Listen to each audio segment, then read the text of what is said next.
Jika kalian mengikuti berita seputar perang di Ukraina, kalian pasti sering mendengar nama-nama seperti HIMARS, F-16, atau tank Leopard.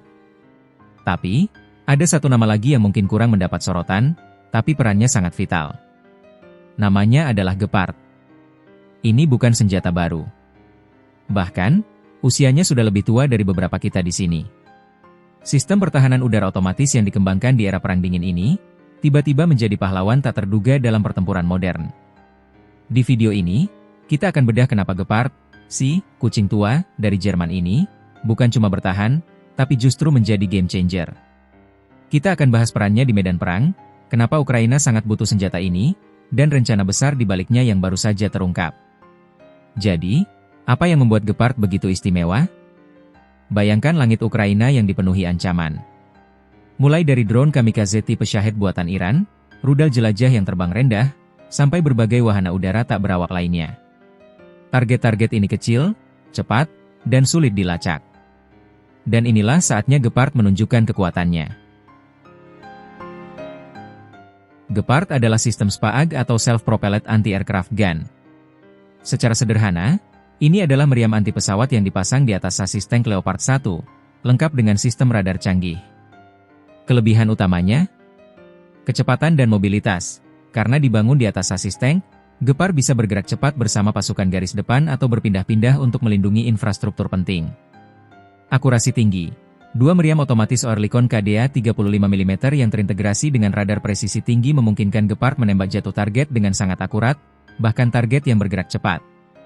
Setiap meriam bisa menembak 550 peluru per menit. Total gabungan? 1.100 peluru per menit. Biaya yang efisien? Ini poin penting. Menembak jatuh drone seharga puluhan ribu dolar dengan rudal pertahanan udara yang bisa berharga jutaan dolar itu tidak masuk akal. Gepard menggunakan amunisi kanon 35 mm yang jauh lebih murah dan mudah diproduksi massal. Ini adalah solusi yang cerdas dan ekonomis untuk menanggulangi ancaman asimetris. Pertanyaannya, dari mana semua Gepard ini berasal? Jerman adalah pemasok utama. Hingga akhir 2023, mereka sudah mengirimkan 52 unit. Lalu, pada Januari 2024, mereka mengirim 15 unit lagi, kali ini dari StockX Qatar. Tapi, tak hanya Jerman. Amerika Serikat juga ikut membantu. Mereka membeli 60 unit Gepard, versi Belanda yang dikenal sebagai Ceetah, dari Yordania seharga 118 juta dolar. Pengiriman ini dijadwalkan dimulai pada pertengahan 2024. Ini menunjukkan betapa besar kebutuhan Ukraina akan sistem ini. Totalnya, Ukraina akan memiliki lebih dari 100 sistem Gepard. Dengan banyaknya Gepard yang dikirim, muncul masalah besar, amunisi. Awalnya, ada kekurangan karena keterbatasan ekspor dari Swiss, negara yang memproduksi amunisi 35 mm ini. Tapi, masalah ini tidak dibiarkan berlarut-larut. Perusahaan pertahanan Jerman, Rheinmetall, langsung mengambil alih. Mereka ditugaskan untuk menjaga produksi amunisi 35 mm dalam jangka panjang. Jerman juga sudah menjanjikan lebih dari 200.000 butir amunisi 35 mm sebagai bagian dari paket bantuan terbaru mereka.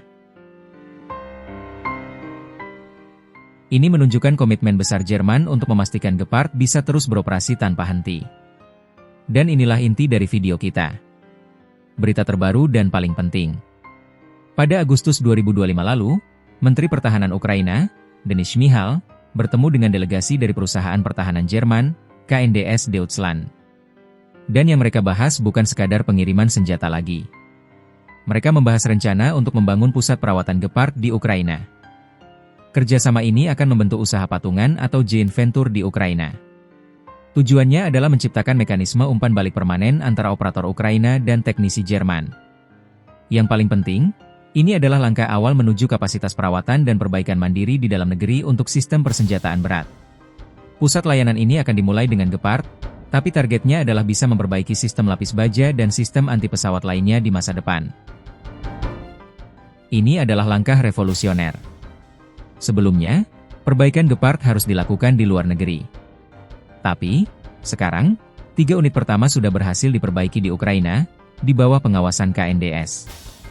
Ini menandai pergeseran penting dari ketergantungan pada bengkel asing. Apa arti semua ini?